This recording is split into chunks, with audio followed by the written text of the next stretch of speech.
नरेंद्र मोदी ज्यादा बड़ा दहशतगर्द है या इमरान खान? तो वो कहेंगे इमरान खान। जय श्री राम दोस्तों, मैं सुनील चौहान हमेशा की तरह सभी का स्वागत करना चाहता हूं हमारे और आपके इस छोटे से YouTube channel reaction with review पे। तो दोस्तों आज एक बहुत बड़े टॉपिक पर हम डिस्कस करने वाले हैं, क्योंकि पाकिस्तान के इस्लामाबाद, पंजाब, लाहौर, हर जगह जहां पर देखो सिविल वॉर स्टार्ट हो चुका है। दोस्तों पाकिस्तान में अपने अंदर ही पाकिस्तान में ही इतने दंगे चल रहे हैं, हजारों की तादाद में दोस्तों बेगुनाह लोग मारे जा चुके हैं, और उनको मारने वाला कोई बाहर का बंदा नहीं है, पाकिस्तान की खुद की आर्मी है। और उन्होंने बड़े बड़े कंटेनर के साथ जो बड़े बड़े शहर है इस्लामाबाद की तरह, पंजाब की तरह, उन लोगों को ब्लॉक कर दिया गया, उन रास्तों को ब्लॉक कर दिया गया बड़े बड़े कंटेनर लगा के। आपने दोस्तों शायद कमी कप में जो वीडियो देखी उसको तो ट्रेलर था दोस्तों, पिक्चर का रिएक्शन आपको आगे वीडियो में दिखाएंगे। चैनल पर अगर नए हो, वीडियो अगर पसंद है तो प्लीज यार वीडियो को एक लाइक, शेयर, कमेंट बॉक्स में दोस्तों अपने रिएक्शन के साथ चैनल को सब्सक्राइब करके नोटिफिकेशन बेल को भी ऑन करना बिल्कुल ना भूलें। तो चलिए फिर दोस्तों जानते हैं क्या है अब इस बात पर पाकिस्तानी पब्लिक का रिएक्शन। देखें, हमारे यहाँ ना रियासत पाकिस्तान में आपने लफ्ज़ इस्तेमाल किया है कि बुरे हालात। हमारे यहाँ तीन अहम तरीन ओहदे होते हैं। एक आपका आर्मी चीफ होता है, एक आपका मुल्क का चीफ एग्जीक्यूटिव यानी कि आपका प्राइम मिनिस्टर वज़ीर आज़म होता है, और तीसरा आपका चीफ जस्टिस ऑफ पाकिस्तान होता है। बज़ाहिर अब तो चीफ जस्टिस ऑफ पाकिस्तान जो है उसके इख्तियारात अमली तौर पर ख़त्म कर दिए गए हैं।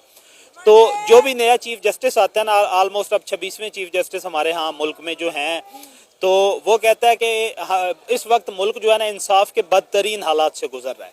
जो आर्मी चीफ आता है वो भी हर नया आने वाला यही कहता है कि मुल्क जो है वो सिक्योरिटी के लिहाज से बदतरीन हालात से गुजर रहा है। तो रुको जरा। और जो हमारा प्राइम मिनिस्टर आता है वो तो यही कहता है कि मुल्क ओवरऑल मुआशी तौर पे, इखलाकी तौर पे, सिक्योरिटी की सूरत हाल में बदतरीन हालात से गुजर रहा है। तो ये हमारा अलमिया है जो कि पिछले 78 साल से जिसको हम लोग फेस कर रहे हैं। और इसके पीछे जो मुहर्रिकात हैं, सबसे बड़ी वजह सिर्फ एक ही है, वो ये है कि अभी तक हमने इस बात का फैसला ही नहीं किया कि हमारा ठेकेदार कौन है इस रियासत का। हम सिर्फ मिस्त्री बदलने में लगे रहे हैं और हमने अभी तक अपना मकान जो है ना वो मुकम्मल नहीं किया। और एक बहुत बड़ा अरसा होता है 78 साल का। हमारे साथ आज़ाद होने वाले ममालिक में आप लोग हमारा हमसाया रवायती हरीफ इंडिया को देख ले तो अब वो दुनिया की दूसरी बड़ी इकोनॉमिक पावर बन चुका है। ठीक हो गया, समझ रहे हो? दिफाई तौर पे वो एक मजबूत तरीन स्टेट बन चुका है। फॉरेन रिजर्व के हिसाब से इकोनॉमिकली वो एक मजबूत तरीन मुल्क जो है वो एशिया का शुमार किया जाता है, और आने वाले दिनों में वो एशिया का टाइगर बनने जा रहा है। इस्लामाबाद के क्या हालात हैं? खबरों के मुताबिक पता चल रहा है कि वहाँ पे शेलिंग हो रही है, गोलियां बरसाई जा रही हैं, हमारे इदारे और हमारी अवाम आमने सामने हो गई है। हमने तो यहूदों नसारा से लड़ना था, हम लोग तो आपस में ही लड़ लड़ के मर रहे हैं, अपने ही प्यारों का खून बहा रहे हैं। देखें, हालात बड़े कशीदा हैं इस्लामाबाद में। कुछ इस भगदड़ की वजह से कुछ आपने इस फोर्सेस के नौजवान जो हैं वो एक गाड़ी के नीचे आके उनकी डेथ हो गई है। पाकिस्तान तहरीक इंसाफ के लोग जो हैं उनकी शहादत जो है वो रिपोर्ट की जा रही है। 20-25 के करीब वो लोग जख्मी हैं जिन पे डायरेक्ट फायरिंग की गई है। ये लोग बेसिकली एहतजाज, जहाँ पे आप लोगों के पास डेमोक्रेसी होती है ना, जहाँ पे इलेक्टेड गवर्नमेंट होती है लोगों की। देखिए, शहबाज शरीफ ने कोई CSS नहीं किया हुआ, कोई मोहसिन नकवी ने CSS नहीं किया हुआ। इसमें सारे बैठे हुए लोग जो हाईएस्ट पोस्ट पे मिनिस्टर्स हैं, किसी के पास कोई वेल क्वालिफाइड नहीं है। ये इनको क्या, हमने तमाम इख्तियारात, तमाम अपने वसाइल इनको इसलिए सौंपे हैं कि हम ये समझते हैं कि ये अवाम के नुमाइंदे हमने इलेक्ट किया है। अच्छा, तो जहाँ पे इलेक्टेड गवर्नमेंट्स होती हैं वहाँ पे एहतजाज का सबसे बड़ा राइट होता है, वो बुनियादी हकूक में शुमार किया जाता है और हर रियासतों में होता है।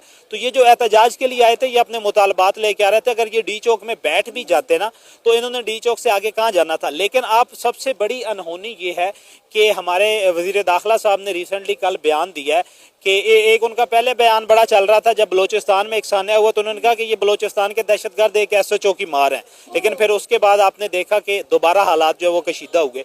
ऐसे बयानात जो है गैर संजीदा बयानात से उनकी ये जो पिछली 1.5-2 साल की उनकी सियासी तारीख है वो भरी पड़ी है। अब कल उन्होंने ये कहा है कि अगर हम खाली करवाना चाहें तो मैं रेंजर को ऑर्डर दूं तो रेंजर फायरिंग करके आधे लोग मर जाएंगे, आधे भाग जाएंगे। ये मुल्क का वजीर दाखिला जिसके ज़िम्मे अमन व अमान और इंसान और लोगों के, मुल्क में रहने वाले लोगों के बुनियादी हकूक और तहफ़्फ़ुज़ की ज़ामिन होता है जो शख्स, वो ऐसे बयानात दे रहा है, तो ये बड़े आप ये कह लें मुज़ाहिका खेज़ और अफसोसनाक है। गजब बेइज्जती है। और पाकिस्तान का फ्यूचर क्या देख रहे हैं? अगर हमारी रियासत ऐसे लोगों के हाथों में रही तो पाकिस्तान को आने वाले 5-10 सालों में आप कहां देख रहे हैं? हम यहां पर बातें करते हैं इंडिया की कि इंडिया चांद पे पहुंच गया और हमारे बच्चे यहां खुले गटरों में गिर गिर के मर रहे हैं। आप देखें कि हम ये कहते हैं कि हमारा दुश्मन भारत है, लेकिन हमें तो हमारे ही दुश्मन नजर आ रहे हैं। देखिए, सियासी जमातों के दुश्मन की आपने बात की ना, तो हमारे यहाँ अब तहरीक इंसाफ को ट्रीट ऐसे किया जा रहा है जैसे ये वाकया, बल्कि भारत तो बड़ा छोटा दो, आप इनमें से किसी से पूछ लेना, on the of the record पूछ लें तहरीक इंसाफ, सॉरी नून लीग वालों से या पीपल्स पार्टी से कि नरेंद्र मोदी ज्यादा बड़ा दहशतगर्द है या इमरान खान, तो वो कहेंगे इमरान खान। हालांकि इमरान खान ने कहीं पे भी कोई इमरान खान के हाथ की तली पे किसी बेगुनाह के खून का धब्बा नहीं है। हम मालूम है तेरे बाप को मत सिखा। हम ये कहते हैं कि हमने कश्मीर आज़ाद करवाना है, हम तो खुद मकबूजा पाकिस्तान में रह रहे हैं। आप देखें कि लोगों को किस कदर मुश्किलात का सामना करना पड़ रहा है। देखें, यहाँ पे यही तो मसला है ना, यही तो सबसे बड़ा सेटबैक होता है। आप नॉन इलेक्टेड गवर्नमेंट लेके आते हैं, लोग नहीं चलने देते उसको, क्योंकि लोगों की नुमाइंदा नहीं होती, लोग उसको पसंद नहीं करते। अब ये आए दिन लोगों ने एहतजाज करते रहना है जब तक ये हुकूमत जो है या नुमाइंदे जो हैं ये नहीं जाएंगे हकीकी नुमाइंदों के पास, उनकी जो बागडोर है मुल्क की वो उनके पास नहीं जाएगी। ये लोग जो ये भी जो गए हुए हैं, आप अगर इसको बंद ना करें, लाहौर को, शहरों को बंद ना करें, लोगों को निकलने दें, तो लोग जो हैं वो तो करोड़ों की तादाद में निकल आएंगे, वो लोग जिन्होंने वोट किए थे, क्योंकि लोग बज़ाहिर ये कहते हैं हमने इनको नहीं वोट दिए हुए जिनको हमारे ऊपर बिठाया गया। सबसे बड़ा मसला ये है कि हमने इनको, अब ये देखें कि वो हुकूमत ये कहती है कि वो मुल्क की बर्बादी और इस्लामाबाद पे कब्जा करने आ रहे हैं। भाई, वो कब्जा करने नहीं आ रहे हैं, वो इस्लामाबाद का कब्जा छुड़ाने आ रहे हैं। अरे कहना क्या चाहते हो? और वो कब्जा या वो इस्लामाबाद उन लोगों के हवाले करना चाहते हैं जिनको उन्होंने मैंडेट दिया था, जिनको उन्होंने अपना वारिस सौंपा था। आप हकीकी मानों में उनके वारिस नहीं। अगर आप वारिस होते तो ये इतनी बड़ी आवाम जो है ये इस्लामाबाद की तरफ ना आती, ये लाहौर की तरफ ना आती, ये सड़कों पे आपके कंटेनर जो है वो ना घसीट रहे होते। सबसे बड़ी वजह यही है कि आप अवामी नुमाइंदे नहीं, और फिर आप ये कह लें कि काबिज के तौर पे, आप नॉन इलेक्टेड के तौर पे, आप चंद फॉर्म 47 की बुनियाद पे आप लोग हुकूमत पे बैठे हैं, और आप फस्तायत आपने वो उस हद तक आप पहुंच गए हैं कि आपने हिटलर को, मैसोलिनी को, स्टालिन को भी आप लोगों ने, गद्दाफी को, आपने सद्दाम हुसैन को, उन्होंने जो पॉलिटिकल राइवल्स के साथ किया था उनको भी आपने पीछे छोड़ दिया। और किसके साथ रहे हैं आप? उन्हों के साथ कर रहे हैं जिन्हों से आप लोगों ने आने वाले 5 सालों में दोबारा वोट लेने हैं। लोगों की डेथ रिपोर्टिंग होना शुरू हो जाएगी, उसके बाद लोगों के अंदर और जज्बा पैदा होगा और लोगों के अंदर गुस्सा पैदा होगा। जो लाहौर में नहीं निकले हुए, जो सरगोदा में, जो शेखुपुरा में, जो कसूर में, जो गुजरांवाला में, सियालकोट में जो लोग अब नहीं निकले हुए वो भी दोबारा निकलेंगे।